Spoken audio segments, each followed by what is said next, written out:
Magandang araw sa inyong lahat. Good morning, good afternoon, good evening po sa lahat ng nakikinig po. Hello to all our viewers from here and around the world. Napakaganda na ating talintiman ngayong hapon ito. Isang mainit na pagbati po sa inyong lahat. Well, friends, Welcome to the Bridges Show. I'm very happy to be here, and I think it should be a really interesting and fun topic. What are the things you want to learn? So I wanna take it from there and then I listen to them. meron sila mga mithiin upang maging makabuluhan pa ang pagiging Katoliko. Lalong-lalo na sa susunod na henerasyon. Sa akin po, sa mga kabataan, use competence as a basis. In real life, hindi naman talaga tayo tumitigil sa buhay. Kailangan talaga tuloy lang ang buhay kahit anong challenges natin. Palawan, Cebu, Baguio City, Atty. Dwight, pati La Union. So we are saying that revenge travel is real. Mas kailangan natin na i-share ang hiwaga ng sinin sa mga tao. Food and health should go hand in hand. So yan ang gusto namin paratingin sa gobyerno. If you will just devote your life teaching, hindi ka yayaman sa pera, pero yayaman ka sa tao. Siyempre, ang pinakamaganda po naman sa ating universidad ay yung talagang natuturuan po tayo kung paano maging mabuting tao. Happy anniversary to Bridges! Here at Bridges, we build bridges of faith, bridges of hope, and bridges of love.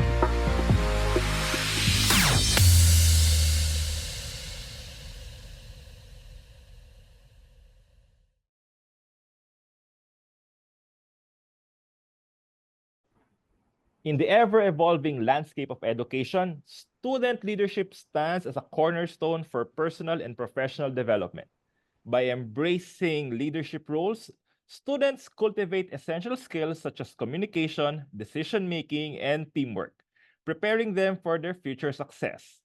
These experiences not only enhance their resumes, but also instill confidence and resilience, equipping them to navigate the complexities of the professional world.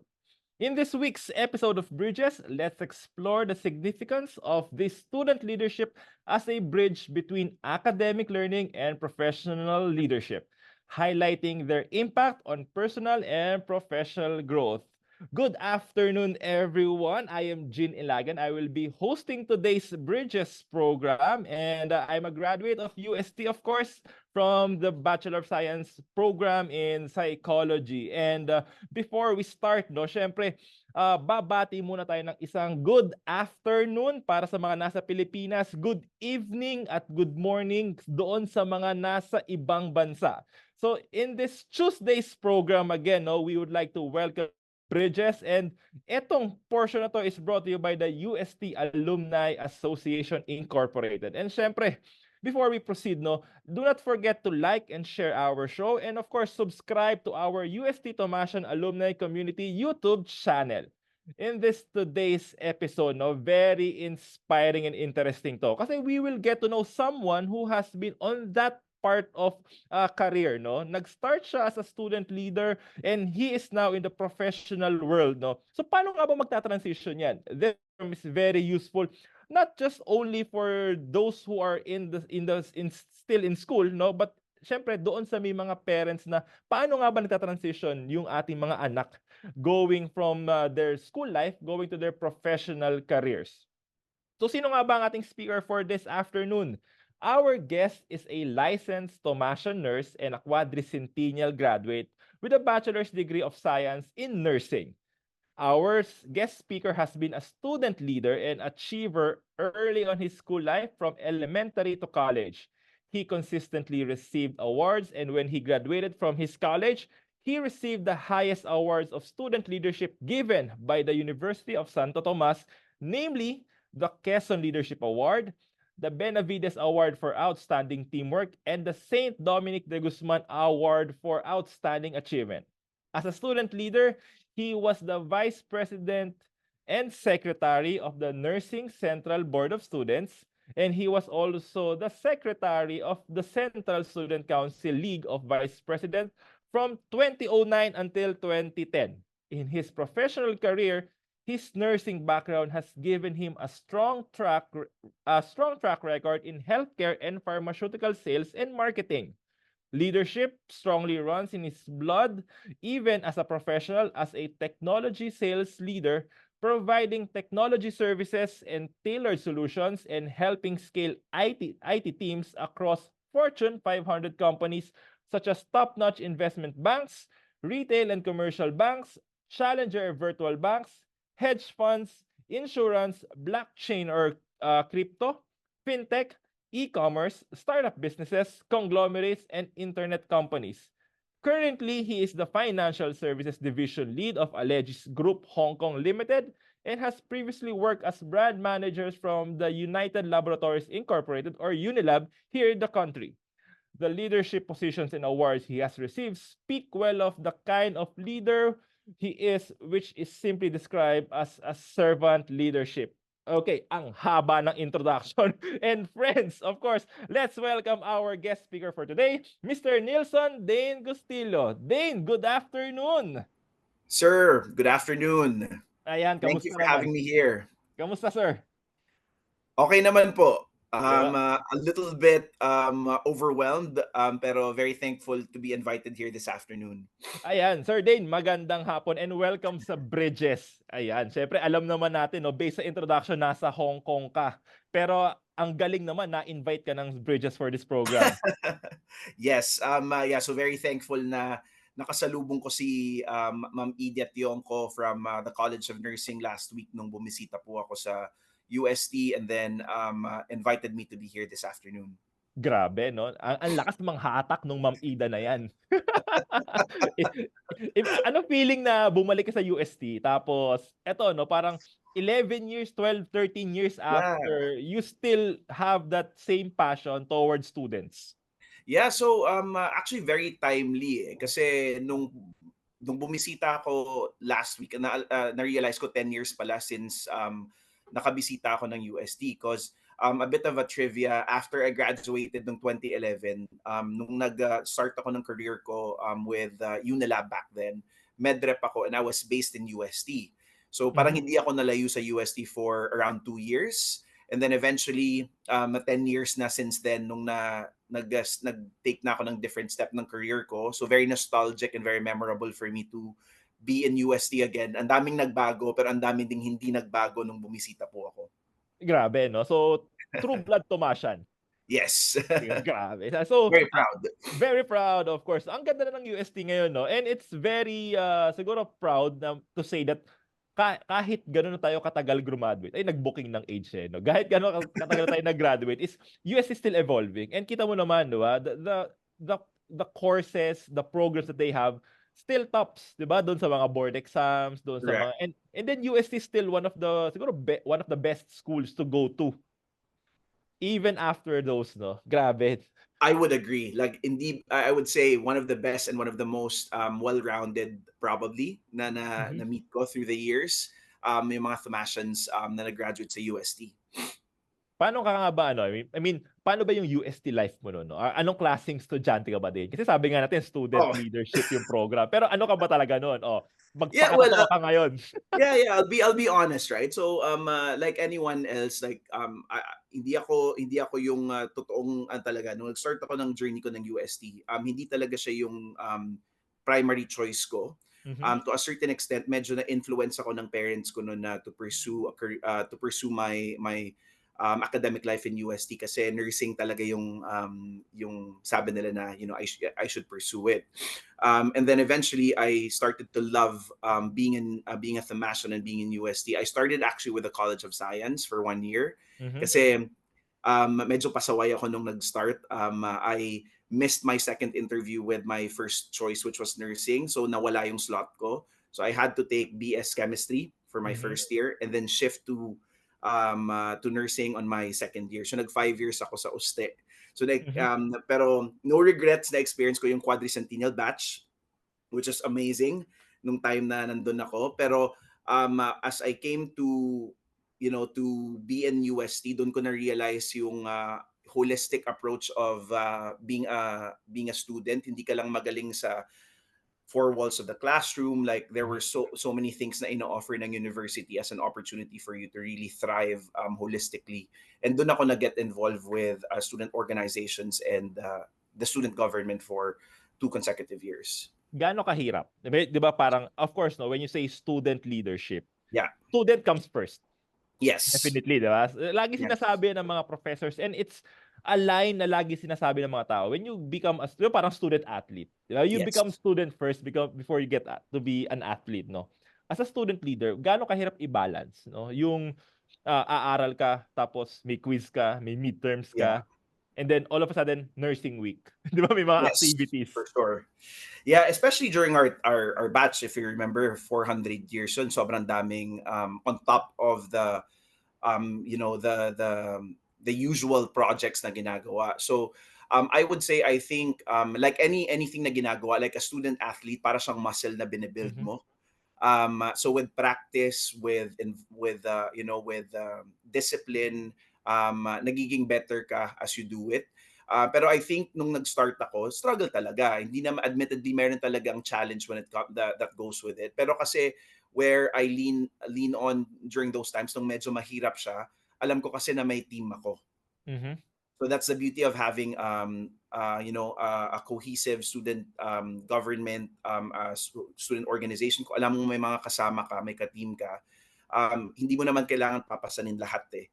And then secondly, I think, again, right, going back to what you said, we're student leaders, students first before leaders. Kailangan bago ka mag-get involved with anything, alam mo to your core na kaya mo siya. And then kung alam mong mahirap siya, you're willing to expend more time, effort, and energy to do it. So meron ka talagang sacrifices na gagawin outside of it. Pero as you do it more, nagiging mas magaling ka. Hindi nagiging madali, pero mas nagiging magaling kang mag-handle ng mahirap. So yun yung parang nagiging mindset ko lang ever since. When things are getting really hard, I just try to handle hard better, I would say. Okay. So ibig sabihin, no, parang tinetest ka, no? And tinetest ka, nag-i-improve ka eventually, no? So if tatanungin ka ngayon ng mga student leaders ngayon, Boss Dane, Boss Dane, ano bang technique? Like, kailangan ba ay allot time for this one? Tapos kailangan ba may ibabawas ako? Wala bang social life pag leader ka? Tapos kailangan ba talagang didikit ka sa professor mo kasi siya yung advisor mo? Di ba? May maraming ganyan eh. So, paano ba ang tamang formula for you to become a student leader? Great question. And it's a very difficult question to answer. Pero I would say you have to check in with yourself first. Alam mo muna yung why mo. That's always something that I share to every every teammate that I work with or every person that I need to lead and manage. Alamin mo yung why mo. Ba't mo ba siya ginagawa to begin with? Kasi yun yung check and balance mo eh. Kung alam mo, na-calibrate mo sa sarili mo na naiintindihan mo yung why mo or yung bakit mo siya ginagawa to begin with, it would be easier for you to allocate time. To your point around sacrifice, meron talaga with your social life to a certain extent, pero that's the beauty of being a student leader and then having friends, loved ones, or a social life na they would understand. Kasi hindi naman siya forever eh. Hindi siya forever na gagawin mo na parati kang magsasakripisyo ng oras. Sometimes very moment in time lang siya. Pag may upcoming events lang siya, pag may mga upcoming examination. So may part of it na communication talaga kung paano mo siya ilalatag. And I think it relates back into eventually being in the professional workplace and how you manage the expectations of people you're working with. Doon mo talaga siya na gagamit na in relation to what you were asking earlier. Nahanap mo ba yung why mo nun? Nahanap ko siya midway. Baka huy nahanap mo. Nahanap ko yung why ko, honestly. Nung una yung why ko lang talaga, bakit ko siya gustong gawin is I need an outlet. Okay. I need an outlet of the other skills na meron ako. Kasi I felt like nursing, syempre nung nag-start ako, hindi ko talaga siya preference. Pero I started to love it as I put my mind into learning it and then opening myself up more. Pero there were certain skills na nakita ko kasi and exposed din kasi ako sa students na very diverse yung skill set eh. And they were very they were very multifaceted. So na-inspire ako. I remember coming into College of Nursing, first year ako noon. Sobrang nabuhusan ako parang nabuhusan ako ng tubig, na realize ko sobrang gagaling ng mga estudyante dito. galing academically, mga dean's listers, they were all either cum laude, magna cum laude during that time, pero president sila ng student organization, they were running really awesome programs. So parang sabi ko, paano nila nababalance ito? So doon ako na-challenge. Yung why ko nung una talaga was to be great. Okay. Yun lang talaga. Doon ako nag-start na parang gusto ko ding maging magaling. And a part of it, nakita ko yung impact sa students on how to make their lives better and easier. Doon ko unti-unting na, especially yung nag-community na, and then the amount of, especially yung nursing part of it, yung compassion part, doon ko na realize na ay parang gusto ko to. Gusto ko tong ginagawa na after namin mag-community outreach, after mo makagawa ng maganda para sa kapwa mo, meron kang, nakikitang impact and changes sa mga kasamahan mo and then sa mga tao na tinutulungan mo. Paano mo na-sustain? Di ba, imagine mo, di ba, nag-start ka, syempre, hindi naman yan full commitment ka agad. Yeah. Like, di ba, yung grasp mo dun sa system, yung sa organization. Pero paano mo siya na-sustain na from until you graduated? You even received multiple awards. That means you did great. It's a testament na maganda yung naging performance mo. It's a testament of who you are. And paano mo siya na-maintain from a good student? Yeah, di ba? From an excellent one. Yeah, so mentors. So I guess early on, what I realized yung marker moments ng life ko, even outside of USC nung bata pa ako, parati akong may role model na tinitingnan. May mga mentors and coaches ako na I can get advice from them, I can get perspective from them. And again, right, they can be outside of student leadership. Mga tao na gusto ko nang, may mga kaibigan ako na siyempre may mga kaibigan tayo minsan na not the greatest influences. Correct. May kaibigan tayo na mga biased when it comes to their perspectives. Yep. Pero ako ever since yung na-realize ko as I was going through it sa UST, meron akong mentors na pinupuntahan to seek perspective. And doon ako nakakakuha ng lakas and then nakakakuha ng inspiration na okay, gusto ko tong ituloy kasi ito yung tama. Ito yung nakikita kong mas makakabuti para sa mga estudyante during that time. So and the second thing I think which is really big kasi I think what I'm really proud of is other than being a student leader, I'm a great team player. Yun talaga. I always look at myself as ano ba yung nako-contribute ko sa part ng team. Hindi naman ako perfect may strengths and development areas ako. Pero what I felt like I've really gotten good during the time na nasa student council ako was how can I complement my strengths and development areas with the people I'm with, plus the fact na meron kaming foundationally good partnership. Magkakaibigan kami, pero pagdating sa trabaho talaga. Walang personalan when it comes to that. Talagang alam namin paano i-balance yung partnerships namin within the student council. I agree din, no? Maganda yung naging point mo, no? That you should have a mentor and you should be a team player, no? Right now kasi, di napapansin mo, no? Yung dynamics ng mga students, iba na. Di ba? With the insertion ng technology, with the insertion of pandemic, and then very techy na, no? I remember, wala namang libreng wifi sa UST noon. Ngayon, parang kahit saang area.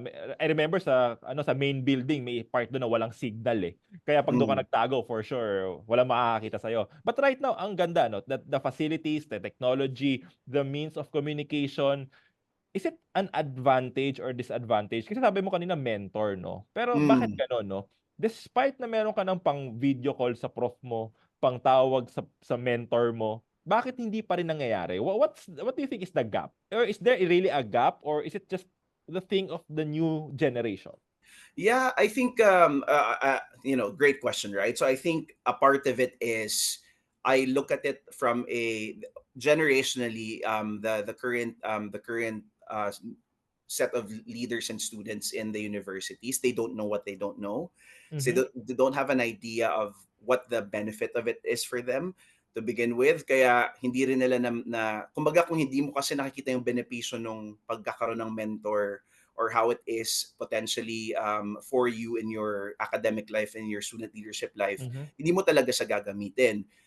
To the point of technology, you're correct. To a certain extent, what I see right now is somehow instead of being it to enhance the experience, na complementary siya dapat with the face-to-face interactions that we've had before, nagiging crutch siya. Which is somehow yun sana yung opportunity again, right? Like it's good that we're having this conversation because I think yun yung parang ano ko din, yung parang nagiging current trend ng ano ko ng conversations ko with every new person that I'm working with na mas generation younger than us na never naka-experience ng face-to-face interaction, na to use technology as a supplement to what you can do to make it easier for you and to enhance it even more. Kasi nung time natin, wala yun eh. Correct. Oo, pag absent ka, malas mo. Oo, tapos kung naalala ko nung time na yun, pag kailangan mo, even as simple as may event ka, if you need any form of information, nag-USB pa tayo. Correct. Minsan kung walang internet sa org room, mahina yung internet, lalabas ka pa sa dapitan. mga ganong little things na siguro goes unnoticed kasi hindi naman nila alam na may ganun palang experience dati. Ang alam lang nila ay okay, accessible lahat.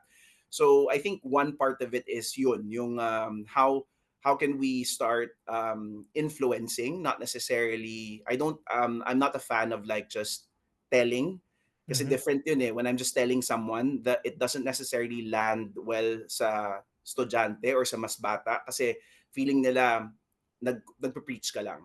I'd rather make them realize how can we influence and inspire them, and trying to basically instill in them things na they don't know, especially when it comes to this topic.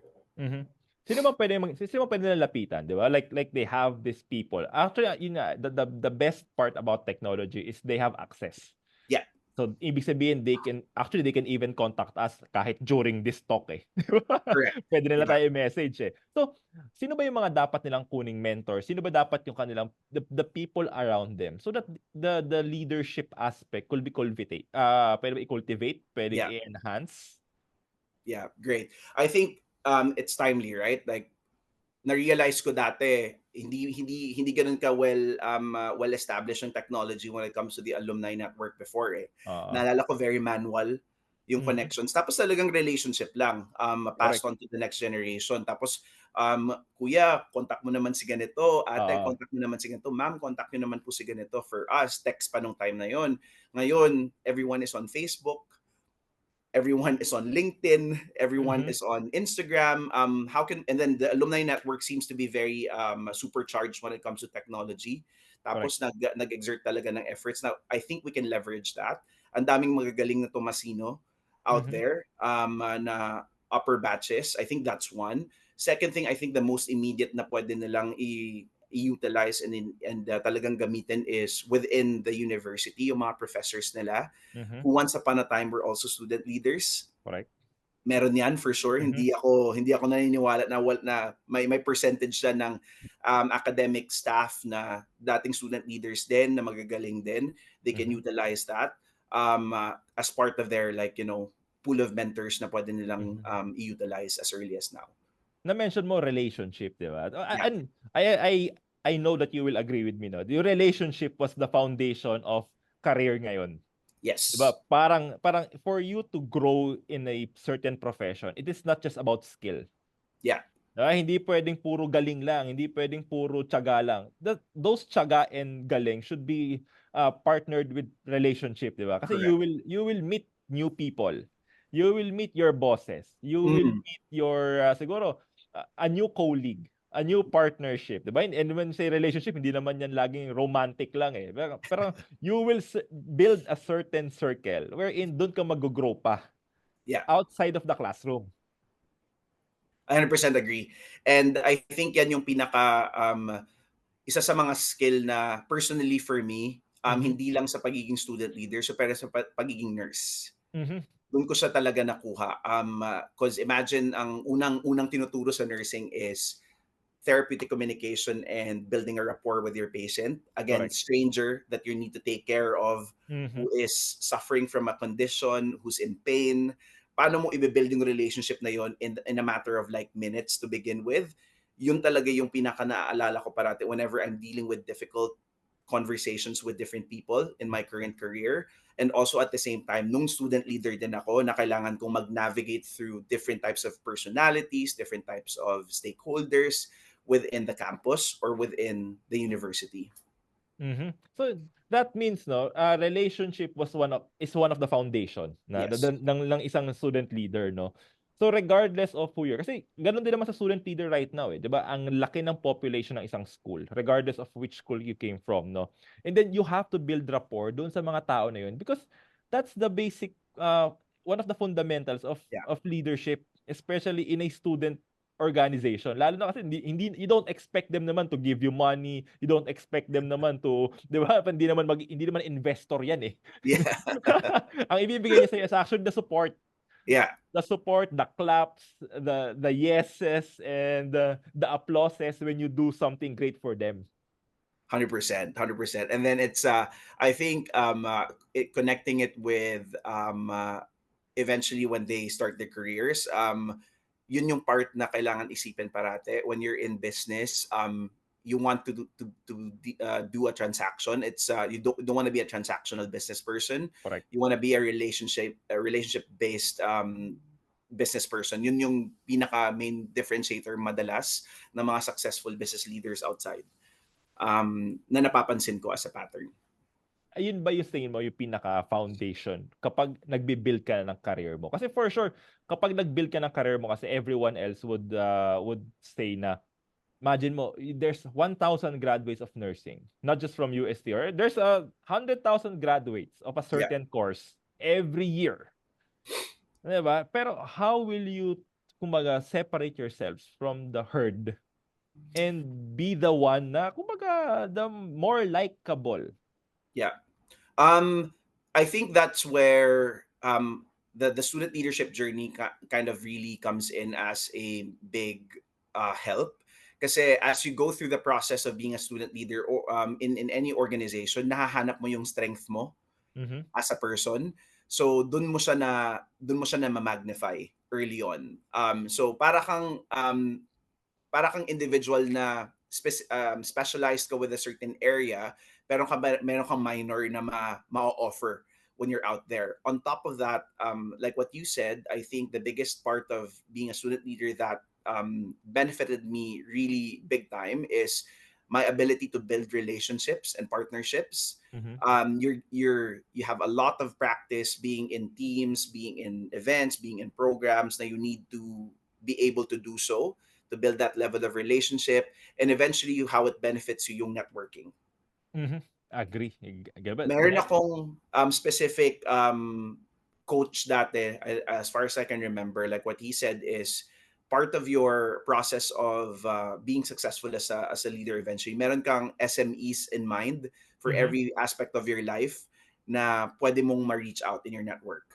So for example, as simple as, okay, if I'm thinking about a cardiologist. Correct. Instead na dapat binibuild ko yung network ko. Sino ba yung cardiologist na kilala ko na pwede kong from one finger, one click of texting a person, pwede ko siyang ma-reach out. Sino yung psychologist na kaya kong ma-reach out? So parang doon ako na-realize ko, oo nga no, na he made it very systematic in a way na ang ginagawa pala natin ever since traditionally as we're building our careers, naghahanap tayo ng mga SMEs na para tayong may yellow directory kung hindi na siya nag-exist. Pero tayong may yellow book of SMEs in our lives na part of it is because we're building relationships constantly in our workplace. So kumbaga malaki din talaga yung connection, no? Yung connection ng from your student life to professional life, no? Pero was it hard for you to transition? Kasi syempre iba na yung build up, no, kapag professional na eh. Di ba? Iba na rin yung hindi na to four corners of the classroom, you are not wearing uniform anymore and the game changes. Yes. Ang hirap na nagbabago kasi also aside from you, there are also other people. How was it when you transition doon sa stages na yon? Great question. So I think especially for me, right, like coming from a nursing background, nag-board exam pa ako noon, and then that was a time na hirap talagang maghanap ng jobs sa Pilipinas kasi hindi ayaw nang hire ng mga foreign countries directly without experience eh. So and then during that time surplus of graduates din sa Pilipinas. So minsan yung mga nursing graduates so nagbabayad pa just to get their experience after graduation. So what really helped me firstly was, I think, again, the mentors. Right. So meron akong set of people na kinakausap to seek advice. Again, right, being part of a leader, you need to know how to be a follower as well. Hindi naman tayo perfect. So parati ako nagsisik ng perspective sa mga tao na alam kong mas may experience, alam ko na magaling, alam ko na may mako-contribute siyang basically perspective sa akin. So before I first started with pharmaceuticals, madaming options nung time na yon. Merong, do I get into BPO? Do I just wait? Do I get into real estate? Kasi may interpersonal skills ako noon na pwede talaga with that type of career. So I leveraged my mentors back then, and then also I did my own self-research, and then spoke to a few people in my network within those industries before I made the decision of, okay, ito yung take ko. How I got into the pharmaceutical industry, my network din na involved nun. One of the former alumni of the UST Medical Alumni Association din yung nakausap ko, na nakilala ko din during that time when I was still a student leader. And then, coincidentally, nung napunta ako ng Hong Kong 7 years ago, the person that referred me to the business used to be a student leader from CSC na best friend ko, na nag-refer din sa akin. So, looking back, I think lahat ng milestones ko came out of a relationship and a referral that I gained nung student leader pa ako sa UST. Interesting. So, talaga naging critical part ng iyong career is yung building relationship, no? Yes. Pero how did you help yourself? No? What were, siguro kung kumbaga hindi naman always you have a relationship somewhere some down the road, 'di ba? Yeah. Pero how do you help yourself to become better? Lalo na transitioning to a professional career, no? What did you do to at least enhance yourself, 'di ba? Yeah. Aside from the mentorship, aside from building relationship, did you do something that's internal to your sa sarili mo? Yeah, so I think for me, professional and self-development is really key. I read a lot. So I read a lot of business books. It's one key thing. A part of my operating rhythm then every day is I listen to podcasts. So parati siyang naging embedded na siya sa system ko. Kasi especially for me, when I transitioned to a different career, kailangan ko aralin lahat. So I had the backing of pharmacology nung nursing ako. Kaya alam ko yung mga gamot ng Unilab back then, or ng company that I was working with.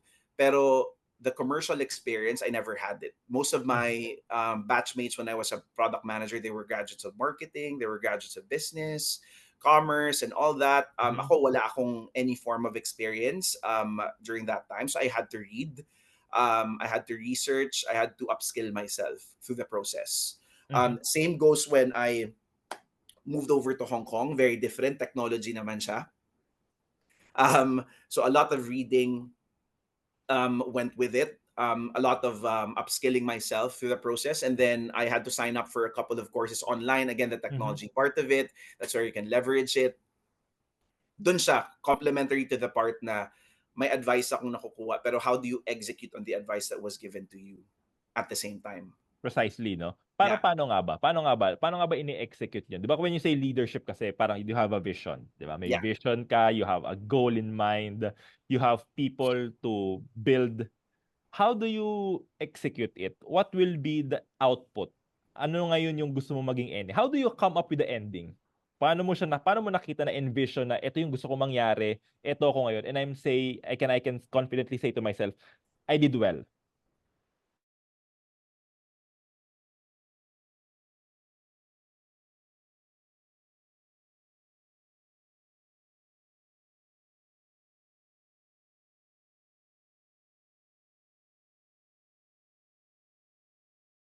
Part of it, the reason why I had to pivot my plan in my career ever since is my involvement din ng breadwinner din ako. So I also had to factor in how can I support my parents, how can I support my family. Back then, yung kapatid ko nag-aaral pa siya, university, so I had to help him out during that time. So as I was doing it, I always have other things to factor in the end goal without compromising that. And then you break it into parts, right? So as you do it, micro steps dapat siya. Part of wanting to hit a goal is for you, I just think about the most important things within that goal na ifo-focus mo. So an example of it would be, like I always relate it back to sales. Kasi sales yung background ko eh. Correct, correct. Doon ako lumaki. So if you have a quota, for example, or a number that you need to hit for the end of the year, how can you break that up into parts on a daily, on a weekly, on a monthly basis, on a quarterly basis? Instead of fixating too much on what you call your lag measure, which is your goal, focus on the lead measures. Ano bang kailangan kong gawin on a day-to-day consistently to hit the target by the end of the year or by the end of the quarter? Nirelate ko siya back into, example, going to the gym. You're not gonna build the muscle by just going to the gym today. It takes, diba? That's the goal. Kailangan mo ng routine, kailangan mo ng diet, macros mo, kailangan mo ng input-output na iisipin, kailangan mong mag-stick to your plan. And eventually, doon lang siya mag-come into fruition. And again, in between, yung mindset part of it na I think is key critical whenever you're trying to hit a goal is the resilience part of it na don't expect na nag-gym ka ng 1 week, may resulta. Hindi ba? Manage mo yung expectations mo in leadership na you would fail. So kailangan meron kang room for failure. Correct. Yeah. It's not about perfection. Leadership is not about perfection. It's about excellence. And excellence and greatness requires failure. Because doon ka matututo.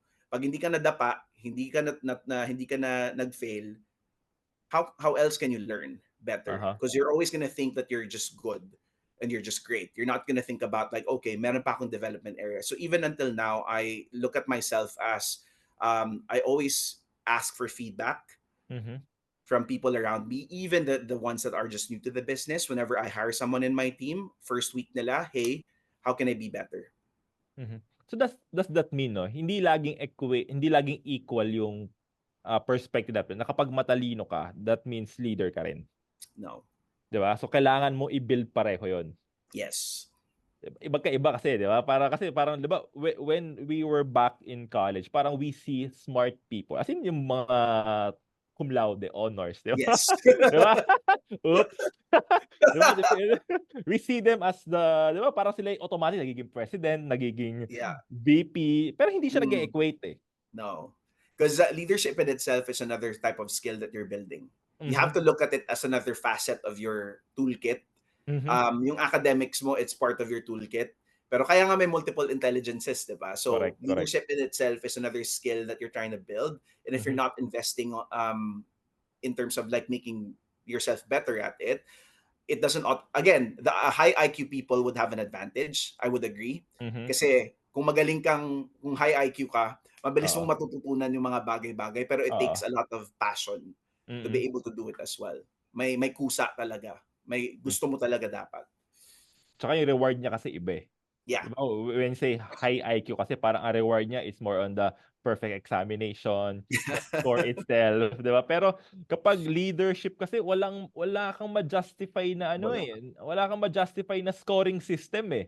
Yeah. It may work for some, pero sa iba it's a total failure. Yeah. And you would sometimes even be criticized for having the unpopular opinion. Correct. And then dun siguro natatakot yung mga student leaders natin. Syempre kasi parang right now kasi with the new generation, parang they value their appearance more. Pero syempre, that means kung bina-value mo yung appearance mo, parang nako-conscious sila na if they do something that's not gonna favor them, that it won't look good for them, parang something that they won't risk it. Yeah. What will be your push for them? Na ganda ng usapan natin eh. Failure is okay. It's a fine land, hindi equal yung talino sa galing. Yeah. What will, lalo na mention natin kanina before the program, medyo bumababa yung quality ba, yung dami ng mga willing na maging leaders. Baka, for sure kasi meron dyan eh. Di ba? I know you agree din. Meron dyan, pero baka lang nahihiya sila. Yes. What will be that push that you can give them so that they can tell to themselves, kaya ko to? Great. Very timely siya for me kasi I'm going through that process both professionally in my workplace and at the same time recently nung na-invite nga ako for speaking engagement with the UST College of Nursing. I guess it has to be a combination of hindi lang siya dapat driven by the students themselves. Uh-huh. There's a lot of it that should come from the faculty, and at the same time ako doon ko na realize na how we can leverage the alumni network to be able to tap the potential that we have. Kasi nakakalungkot siya to be quite honest Yun yung naramdaman ko talaga the first time I heard about it. Nalungkot ako pero it's an opportunity. So that means it's time for us to give back. Yes. 'Di ba? Parang yun yung sinasabi mo din, parang it's time for us to give back kasi medyo na lumiliko ng konti, not drastic, but we need to get them back to the right rail. Yeah. Okay. Yeah, so I think yung concept na iniisip ko doon parati, even with my company, I've been with my firm for 7 years. Nag-invest sa akin yung leaders ko before. And what I'm thinking about when I, went up the ladder is what I always teach the next generation is to pay it forward. Meron kaming concept na tinatawag na success tax. Correct. So every time you succeed and you rise, meron certain tax na binabayaran doon, and what you need to pay for is basically for the next generation to pay it forward. So the time, the effort, like the reason why I went out of my way to also fly back to do that engagement was I realized I might have something to share with the student leaders, and at the same time perspective to share with them. And again, right, you're not expecting 100% impact. Hindi lahat ng tao na nandun sa room na yun will come out saying, okay, I want to be great. I want to be a leader again. Pero for me, it's worth 1 or 2 people na natamaan. Yeah, and influence. Ganun nga naman, many are called, few are Yeah, chosen. Pero how do you see the future leaders? Like, are they the same with us? Or ganun na ba talaga kabilis ang pag-transit? Just imagine, Dane, graduate tayo, 11, 12, 13 years? So that means in the next 13, 12 years ba ulit, that will drastically change? Or do you see a consistent growth na ito na yung trend? What I see is mas may potential silang mas maging magaling sa atin. To be quite honest. Paano yung ego natin? That's what I'm excited about. Like I like hiring people who are better than me. That's my mantra. I like to surround myself with people who are better than me so I can challenge myself to be good as well. So ang iniisip ko parate, yung newer generation, may opportunity sila to utilize the enhancements that they've gotten throughout the years. Yung power of automation, yung power of technology. Imagine mo kung meron tayo nung time na yun. Correct. Nung time natin, hindi ko alam kung baka hindi na tayo nakakapasok ng maigi nung time with the busyness of what we have that we can offer to the students. I think that's a great opportunity for this generation of leaders that are going to come. They only need to know it. And they only need to realize na kaya nila and merong ganung potential na pwede nilang gawin that they can also help more people around them. Oh, UST, alam nyo na daw, sabi ni Dane na. Let us support this future leaders. Pero, if we will flip it, sa atin naman, mga tulad nating mga not so young na. Yeah. Diba? How can we keep up? Kasi syempre, transitioning, diba? Sabi mo kanina, the future is bright for this new generation of leaders. Sa atin, para tayo hindi maiiwan. Or para tayo mag-evolve pa din. Yeah. So I think the beauty about our generation is we know what the traditional how traditionally things are working. May good grasp and perspective tayo ng kalumaan tsaka bago. So that's our advantage. Yun parate. When things are not going well, just a simple example, right? Pag nawalan ka ng outage ng technology or walang capability to use something that's automated, kaya natin mag-manual ulit. So the versatility of our batch of leaders or generation, that's actually the advantage that we have. And then I think what I'm really proud of our generation is the resilience. Kasi na-experience natin yung mahirap talaga dati. Like face value, mahirap talaga siya. Pero through the years, nakita natin yung changes externally, doon tayo nakakapag-adapt quite significantly as people. So doon naman yung nakikita kong big advantage talaga na up until now, every batchmate that I connect with globally, they're doing really well wherever they go. Kasi yung sense of discipline, grit na na-imbibe sa atin nung nasa UST, ang mindset na parating kailangan holistic ka, dala-dala nila until now. And that is, and obviously to the core, the compassion that we have as the Mashans, andun parate. Ang ganda ng usapan natin din, no? Kasi, di ba, hindi lang to about student leaders, no? But also we learn as the older generation. Tanggapin na natin, older generation tayo compared do sa mga bata to. And then, yun ang nakakatuwa, no? Basically, we still learn from them. No, kahit sabi mong we are the older generation, tayo pa din, we still benefit from them, no? Hindi lang sila yung nagbe-benefit from us. And then I see this not as a threat for us, to us, but rather something beneficial, no? Kasi tayo, 'di ba, kasi we see examples by live, 'di ba? Kumbaga actual. And this younger generation, these student leaders are actually actual examples. Yeah. And ito yung magpaparealize that we still learn. Yes. Grabe, no? Growth mindset. Growth mindset. Correct. Dane, final message for our viewers this afternoon, no? Since ang iksi ng oras, pasensya ka na. Yeah. Sabi ko kay Ma'am Ida, gawing 3 oras yung Bridges eh. Pero hanggang hindi pa rin niya pinopromote. Yeah, I think firstly, Ma'am Ida, maraming salamat for the invitation. Sir Gene, maraming salamat po for having me here this afternoon. I guess like the last message that I have, obviously, for whether it's you're a current student in UST or you're an alumni who's going through your professional leadership journey, yung pinaka-advice ko and what a differentiator is, because I was privileged enough to work in a very multicultural environment here in Hong Kong. Go back to your core when things are really tough. When you're going through transitions, when you're going through changes, go back to who you are as a person and as a leader. And at the same time, yung core values natin as the Mashans dati, perfect din parate as a guide for me. Always have to be competent, you always have to be committed, and more importantly, the compassion side of it is going to be your edge in any kind of workplace that you're going to be working. Okay, Mr. Nilson Dane Gustillo, maraming salamat sa pagpapaunlak, di ba? Thank you very much for joining us dito sa Bridges. And ang dami natin natutunan, no, na student leadership is not just about students, about leadership, but also it's about us, no? Yeah. And thank you very much for giving us your time. I know napaka-busy mo. Diba? So, kakagaling mo lang sa talk and then pabalik ka ng Hong Kong. Yeah. Sana pagbalik mo may pasalubong na kami from you. For sure. For sure. So, of course, we pray, Sir Dane, that God will continue to bless you with His unending grace and in your leadership and professional journey. We are rooting for you, Dane.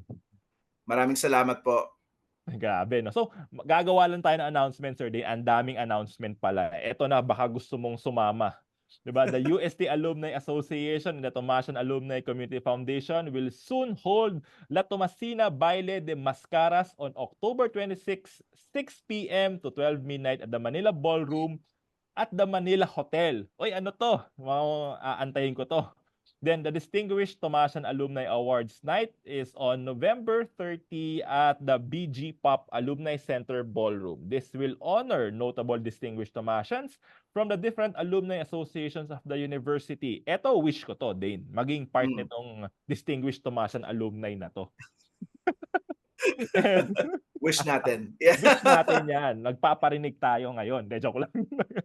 And of course, no, we would like to congratulate all the outstanding Tomasians who will be awarded in the Outstanding Tomasian Alumni or Total 2024 this coming Friday, September 27 at the BG Pop Alumni Center Ballroom. Ayan. So friends, sa mga viewers natin, maraming salamat for joining us with Dane ngayong hapon. And do watch Bridges again on Tuesday for another exciting episode. And do stay with us as we continue to share with you the blessings of Bridges. Do subscribe to our UST Tomasian Alumni Community YouTube and Facebook page. Nag-like ka na ba dito, Dane? Like na. nag-like ka na, naku, kailangan mo mag-subscribe kasi next week, baka ikaw ulit. Kidding. The past episodes of Bridges can be watched in our YouTube channel and FB page. And here at Bridges, we do not build walls, but rather we build connections. Just like what we did with Dane and other alumni, we will build connections to reach out to one another. So Dane, maraming salamat for joining us this afternoon, because here in Bridges, we build strong bridges of faith, bridges of hope, and bridges of love. Enjoy the rest of the evening, everyone. Mabuhay, and see you around dito sa Bridges.